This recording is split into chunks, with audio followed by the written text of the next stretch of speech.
So we're going to talk about like terms, but before we get started on like terms, I want to talk a little bit about terminology.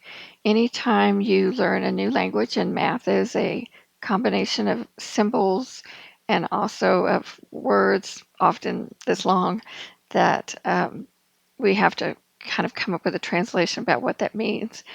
We're going to start now. And so I want to talk a little bit about terminology.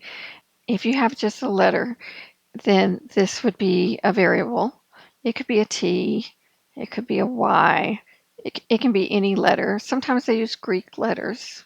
That's a very bad theta, something like that. All right, so if you do something like that, that is an unknown. We don't know what it represents. It could turn out to be a number. They could ask us to solve for x and come up with x is 3 or 4, -2. But right now, it kind of depends. It varies, so they call it a variable because we don't know what it is. It's an unknown. If you have a number that's just sitting there by itself, minding its own little business, like 2 or -5, a fourth, square root of 5, you could even have something, like pi represents 3.14 and a whole bunch of other decimals past that. So if you have something that represents just a number, they call that a constant because whatever that number is, it's that number for all the time that you're using it, right?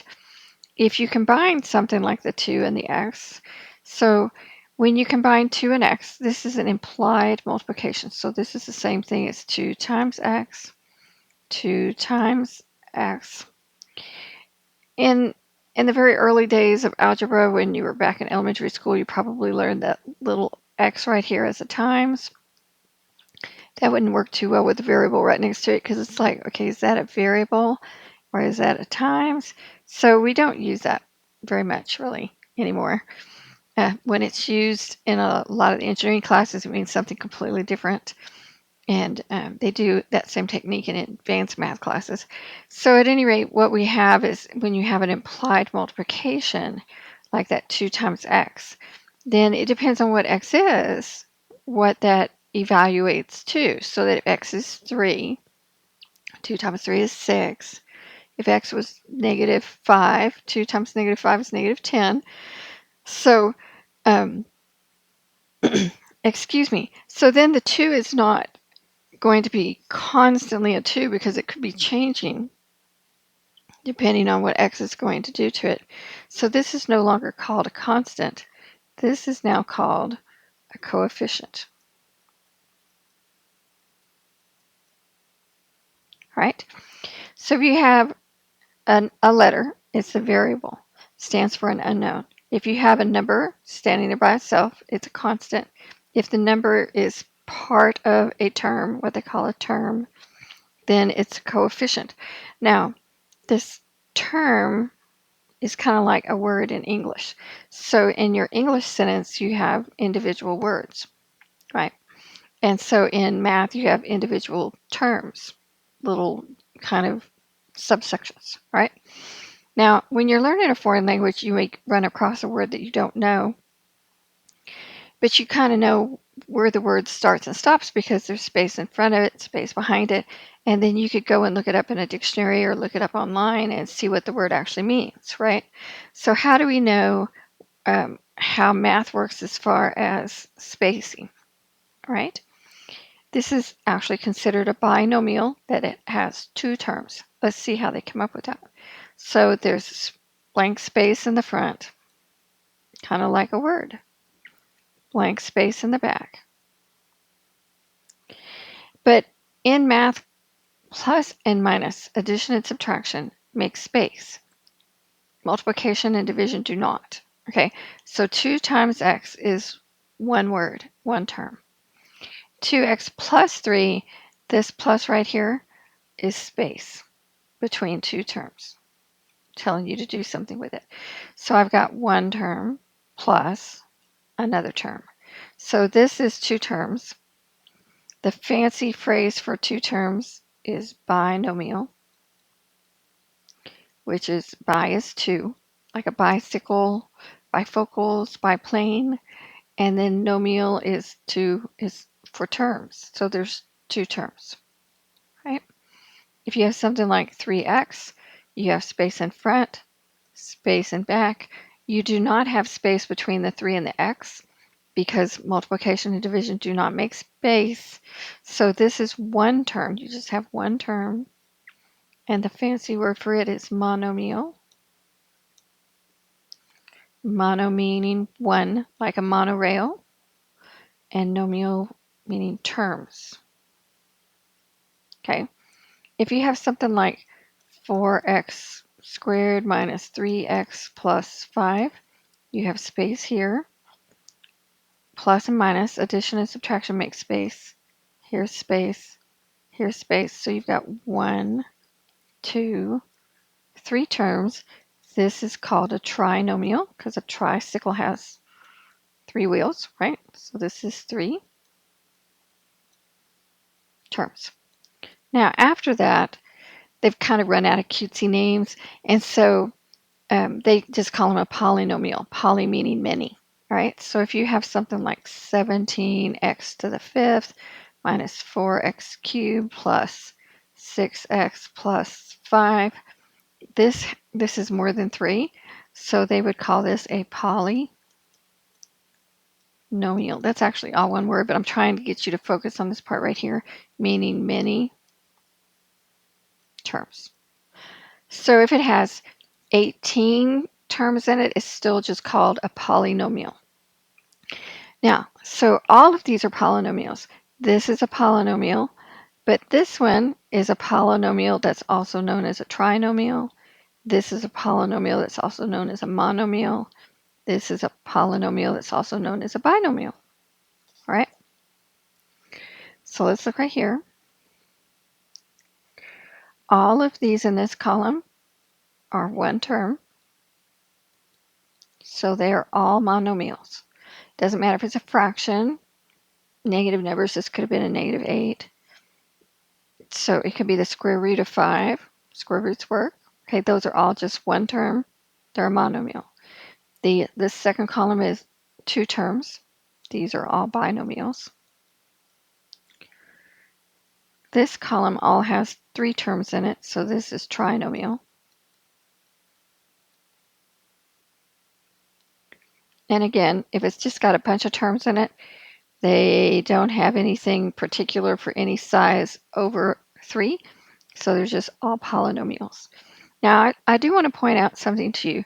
Can you see here how, like, let's look at this one right here, this 9x to the fifth minus 7x plus 5. It's considered standard form to put the, the, the term with the biggest power, these are all powers right here, okay, in the front, and then whatever your next biggest power is, and whatever your next biggest power is, and then your constants at the end. That's considered standard form. Now, is it equivalent if you do it some other way? Yeah, it's equivalent, but it's not standard form. And so teachers will take off points if they say leave it in standard form, or if your teacher has told you in class that they want it in standard form, you have to start with the biggest power, then go to the next biggest power, and so forth. So if you look at this one right here, let's call this equation A versus equation B. Do you see how equation A starts with x to the first, then it goes x to the seventh, then it goes back down to x squared? So it's kind of like x to the first, x to the seventh, x squared. It's almost like climbing a mountain. All right. This one's part, equation B starts x to the seventh, has no x to the sixth, no x fifths, no x to the fourth, no x to the third. So we have x squared, then we have 2 x's, and then we have no constant. So it stair steps down in power size, and that's standard form. Now, if you look here, and let's call this equation C and this equation D. Actually, they're not equations, they're expressions. So if you look at these, because equations would have to have a left side, a right side, and an equals in between, or an inequality in between. So if you look at these two, look at this 9/20 x to the 10th. I've seen both of them in books. I've used both of them. I don't know if your teacher or your computer program has a preference. I actually kind of like C better because the x to the 10th off to the side is a little bit more obvious than x to the 10th up inside the fraction. So I would probably prefer this version here and rewrite all of these to do that as well. But what it boils down to is whatever your teacher has told you is their preference, or whatever your book says is standard form for that book, that's the way you're going to do it. All right, now let's talk about like terms. So the idea here is, let's say that you're in charge of the produce at a grocery store, and you're going to take inventory and you want to know how many apples you have to order in. Well, you don't want to know that you have 100 boxes of apples. You need to know how many boxes of Red Delicious apples you have, how many Granny Smith apples you have, how many Gala apples, how many Rome apples, Macintosh apples. You need to know each kind so that you know what you're running short on. So, you add like to like. You wouldn't add all the apples up together, they're all apples, but I want to know each type. So if I have something like 3x to the 5th and 4x third, I cannot add those together because there's 3 of the x to the 5th and there's 4 of the x cubes. And I can't squish them together and come up with 7 somethings, right? Because it's like I said, you're taking inventory. So when they say like terms, like is kind of misleading because like implies they're kind of sort of the same, right? Like I'm like a lot of people in the world. I'm female. There's let's say close to half percent, half female. I think it's actually probably a little bit more.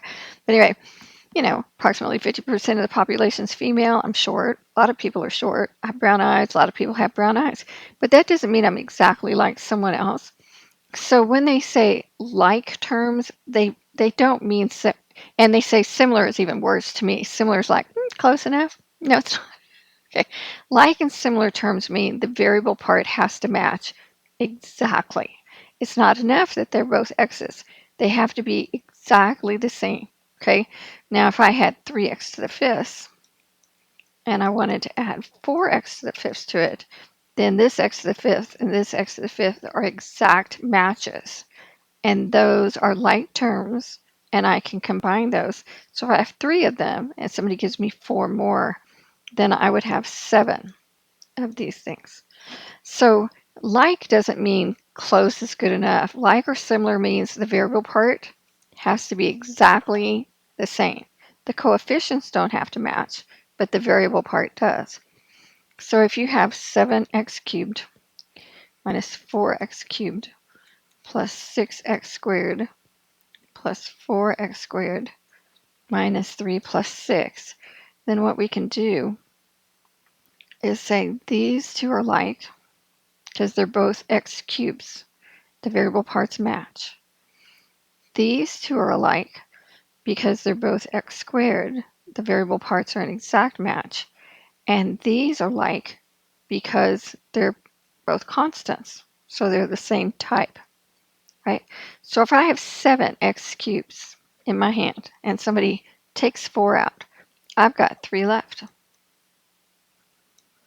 And if I have 6 little x squareds sitting in my hand and I add 4 x squareds to it, I have 10.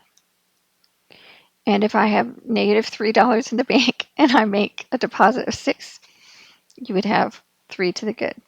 Sometimes you'll hear me say there are 6 ones or 6 popsicle sticks, because back in the dark ages when I first learned how to add and subtract, they had us do that with popsicle sticks. So sometimes that pops out. Let's look at this problem right here. Now, what they would say here is they would say simplify. So when we simplify, we have already had the video that talks about the rule of order of operations. So you would look at it and say, all right, let's see, does it have parentheses? Yes, it does. It has parentheses right here and right there. So you would look and say, can I take 5 away from an x squared? No, because they're not like. Can I add 10 ones or popsicle sticks to 6x's? No, because they're not like. But I can So then you go, okay, do I have exponents? Well, you have a square, but it's not like it's 4 squared where you can actually come up with a value. It's on a variable, so there's nothing I can do at the present time. So then you would come outside and you would say, do I have multiplication or division? Yes, I do. So I would multiply these out using the distributive property, working left to right. So 3 times x squared is 3x squared because there is an understood 1 in front, and you would multiply the coefficients. Then you would have 3 times negative 5 is negative 15, plus 2 times 6x is 12x, and 2 times 10 is 20. So now we would look at it and say, do we have any like terms? Well, this minus 15 and this plus 20 are both constants, so we could combine those and we would have 3x squared plus 12x minus 15 plus 20, grouping our two constants together.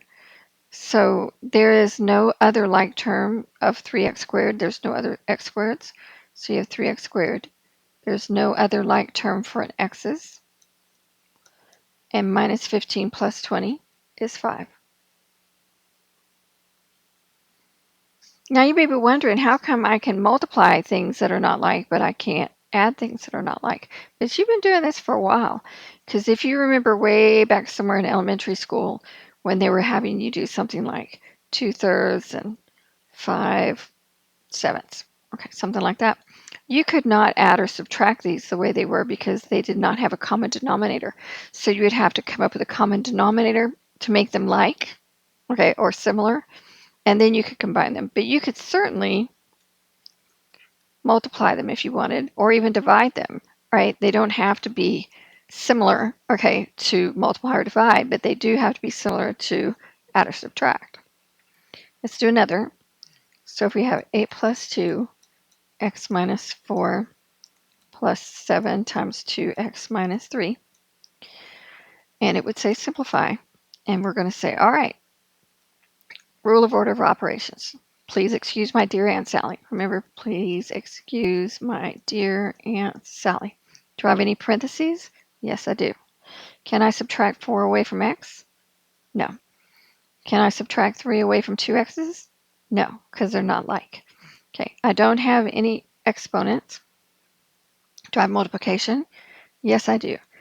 If you were so tempted with that 8 plus 2 that you came up with 10, right, then you need to go and watch the video on rule of order of operations, because you can't add before you multiply or divide. So we're going to multiply 2 times x, 2 times negative 4, 7 times 2x, 7 times negative 3. So 8 plus 2 times x is 2x, 2 times negative 4 is negative 8, plus 7 times 2x is 14x, 7 times minus 3 is negative 21. So you would say, well, do I have any like terms to add or subtract? So here's an x term, here's an x term, and all the rest of them are constants. So let's kind of shuffle them around a little bit, right? So we'd have 2x plus 14x. These were my like terms. All the others were constants. So I'd have my 8, a minus 8, and my minus 21. And I would have my constants to combine. So I have 2 x's, and someone gives me 14 more x's. I have 16 x's altogether. What you're counting does not change, just how many you've got. Okay, 8 minus 8 is 0, plus 21 is plus 21, and this would be your answer. Now, what I'd really like to do next is to write a problem down and have you stop and work the problem yourself, and then come back and check and see how we did together. All right, so here's the problem.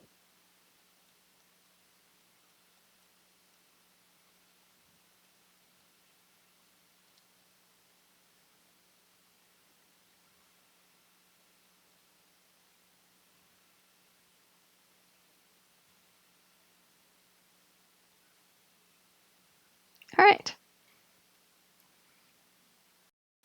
So hopefully you did, you stopped and did the problem.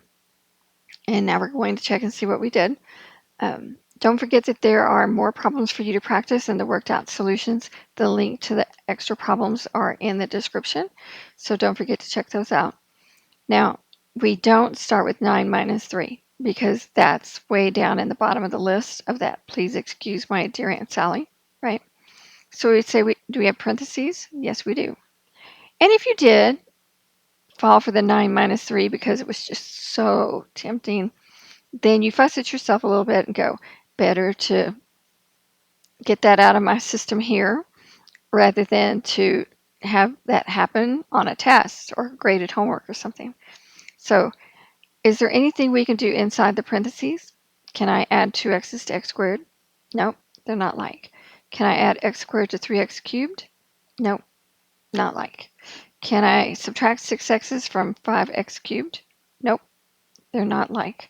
So I don't have any exponents to do anything like 5 squared or 3 to the 4th. So how about multiplication or division? Yep, I have multiplication. So let's do that. So my poor little 9 out there. All right, negative 3 times x squared is negative 3x squared. Negative 3 times plus 2x is negative 6x. Negative 8 times 3x cubed is negative 24x cubed. Negative 8 times x squared is negative 8x squared. 4 times 5x cubed is 20x cubed. And 4 times negative 6x is negative 24x. So you could sit there and go, okay, do I have any like terms? Now, some people just underline and go, okay, here's an x squared, and here's an x squared, here's an x, and here's another x term, and here's an x cubed, and here's an x cubed. Some people do that. Some people use different colored map colors. Some people will say, okay, so this is an x term, and this is an x term. They'll use circles and boxes. So whatever you need to do to kind of keep them together. All right, so I have 9. I'm going to start grouping my biggest powered terms in the front because I want to do standard form. Actually, let's leave the 9 and put it all the way to the end since we know it's going to be the last thing. All right, so I would have, let's see, let's start with the x cubes. So I have negative 24x cubed. I have positive 20x cubed. I have negative 3x squareds, negative 8x squared. I have negative 6x, negative 24x, and the 9 that I scooted to the end because it's a constant. So these are both like, they're counting x cubes. So if I have negative 24 plus 20 of something, I now have negative 4 of those things. If I have negative 3x squareds and take away 8 more, I'm negative 11 of those things. And negative 6x minus 24x is negative 30x plus 9. See how it goes x cubed, x squared, x, and then a constant? And don't forget, there's more problems for you to practice and a little practice sheet that you can link to. Just write them down or print them off, wherever you want to do. Has the solutions worked out for them too. All right, see you at the next video.